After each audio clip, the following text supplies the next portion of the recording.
The boreal forest makes up about 2/3 of Ontario's forests, covering about half the province. And though it has adapted to survive and even thrive after fire, the same cannot be said of the communities that live in and near the 50 million hectares of pine, spruce, cedar, and birch. Many worry that Ontario is due for a big burn. Are we? And how do we balance the needs of people with the natural cycles of the forest? Let's ask Sophie Wilkinson. She's a doctoral candidate in ecohydrology at McMaster University. And we welcome back Brent Davis, Response Director for Samaritan's Purse Canada. Brent, thanks for sticking around. Sophie, nice to meet you. Nice to meet you too, okay, Steve. My first question is ecohydrology. What the heck is that? So what I study is the interaction between plants and water. And specifically in ecohydrology, I look at how peatlands burn and recover from wildfire. Understood. I love that Hamilton, Ontario accent, incidentally. Why, That's thank a beautiful thing. Sheldon, let's bring the map up, should we?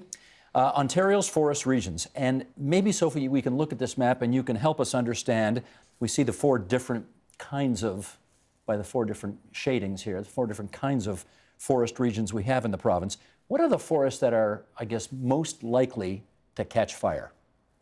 So specifically, I look at fires in the boreal forest. Fires tend to be concentrated across the boreal region, which is north and mid Canada, and it stretches all the way from British Columbia right through Alberta and then all the way through to Ontario, as you see there. So the communities that would be in those boreal forests, how much at risk are they of being wiped out by forest fires? Well, it depends how close they are to the forests and what type of forest they specifically are, and whether the forest areas around those communities are fire-smarted, protected by management techniques. FireSmart? What does that mean? So it's an initiative which began in Alberta but is now nationwide, and it's all to do with preventing fires and living with and managing for wildfires. You got to know about that too, don't you? Yeah, it's an incredible program, especially from the education perspective, because I think a lot of people look at forest fires and they go, "There's nothing we can do about it," right? And it becomes quite fatalistic. Well, it's kind of, I look at it like an earthquake, right? There's not a lot you can do when it comes to an earthquake, but at least to prevent it from happening. But there's things that can lessen your impact. So FireSmart sort of takes a perspective and starts right at the individual. What can we do as an individual homeowner? What can I do to safeguard my home, right? Whether it's landscaping, building materials. If I'm living in a rural area, how am I managing the forest around me? And then it walks it out to the community level and the municipal level, looks at things like how do we create a barricade around the community that's natural, right? We're not talking about a kilometer-wide road around a community as a fire break, but how do we manage growth around the community? And then also looking at a lot of these areas they're quite rural. So how do we access these areas? We looked at Fort McMurray, having that twinned highway to allow for rapid egress of a municipality. If that 4-lane highway wasn't in place, we would have had a much different result with the evacuation. Those are the kinds of things you could do. Now, you're based in Hamilton, but obviously you've had a look at Fort Mac. Yeah. What can you tell us about, about the land around Fort McMurray and how fire-smart they were to be prepared for what happened a year ago? So there were definitely fire-smart initiatives in place around Fort McMurray, and one of the issues is these black spruce forests. You talked about all the different types of forest, and the boreal is a mosaic of different types of forests and wetlands as well.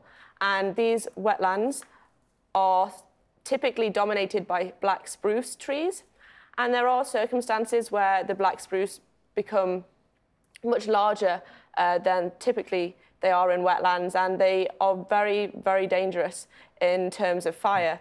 So they can spot fires, so they can throw their fire up to about 2 kilometers, which actually was a really big problem in the Slave Lake fires, which was the last really big wildland urban fire that Alberta saw. I remember being out in Western Canada once, this is years and years ago when I was working for CBC and covering a big forest fire out there.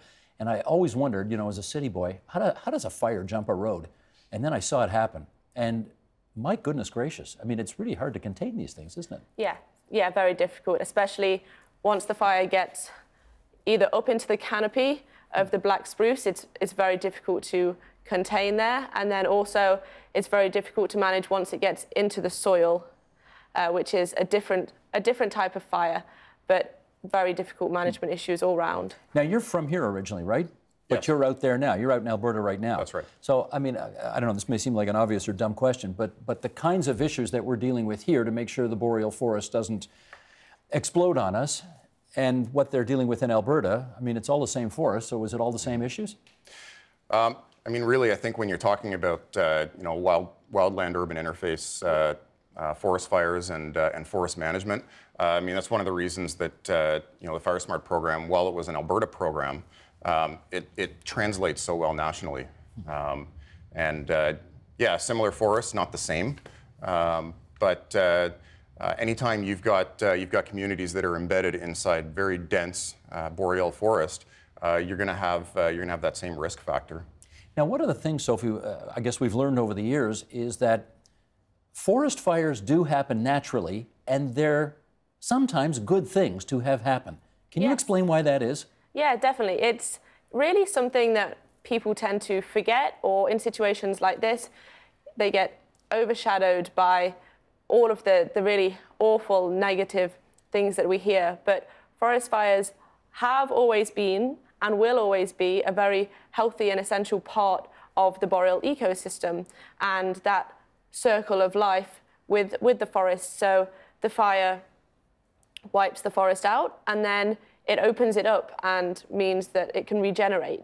And with that regeneration, you have the new tree growth, the intake of carbon for that tree growth, and it's very, very essential and very necessary on the landscape.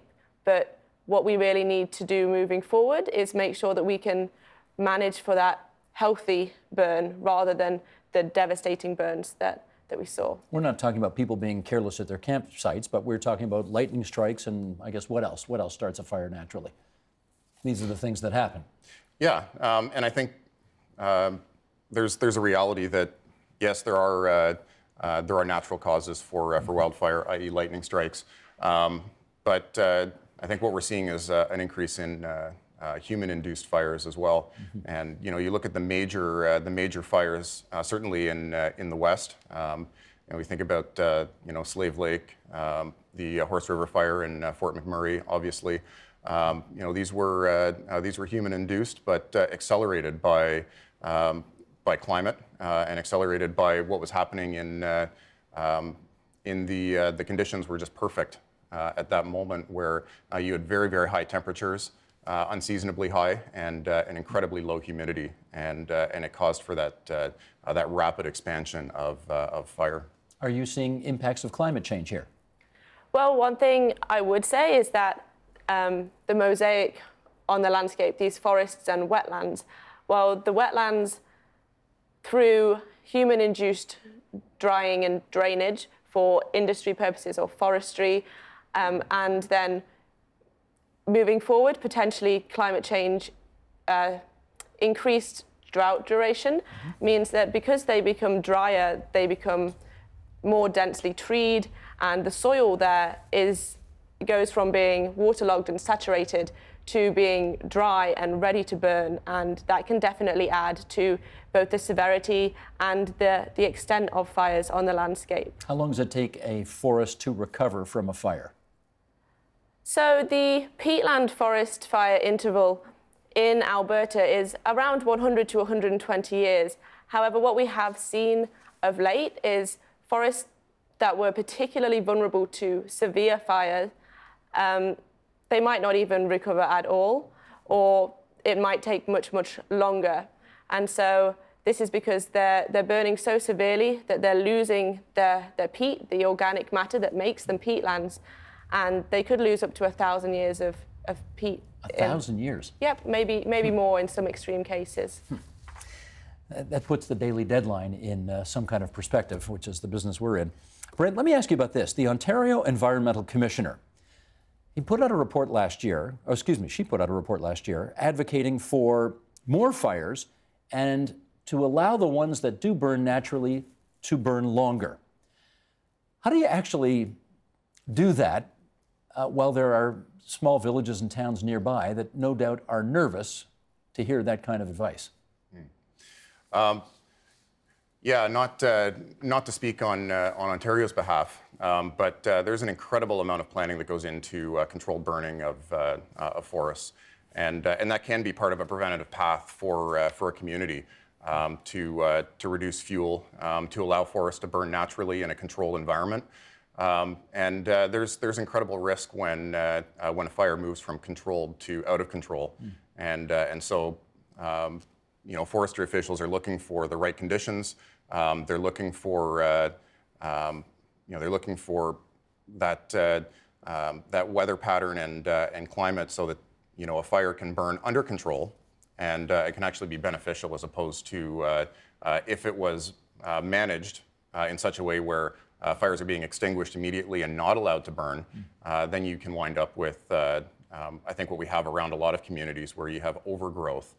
And that becomes a much higher risk for an out-of-control wildfire. Well, but having said that, what is the risk of, I mean, obviously you want to be able to control a fire that is desirable, but how often does a controlled fire that you want to have happen turn into an out-of-control fire that's going to scare the heck out of everybody? It doesn't happen. I don't think it happens at all. If a prescribed fire was to take place, there's a lot of planning and a lot of management that goes into it to ensure that that doesn't occur. The use of prescribed fires for wildfire management on the landscape is something that's being looked into, but there's still lots of planning and lots of research to be done there. So just to be clear, there are ways to allow natural or desirable fires to burn without them destroying nearby towns and villages. Well, you say that like it's a given, but I think if people were to see, a natural fire burning 10 kilometers away from their town, they might be a bit nervous about it. Of course, in terms of prescribed fires, they wouldn't be lit if whoever was organising that knew that it could be controlled. So that is one thing. How prescribed fires are very different to natural wildfires, because you know where they're going to be and you know when they're going to be.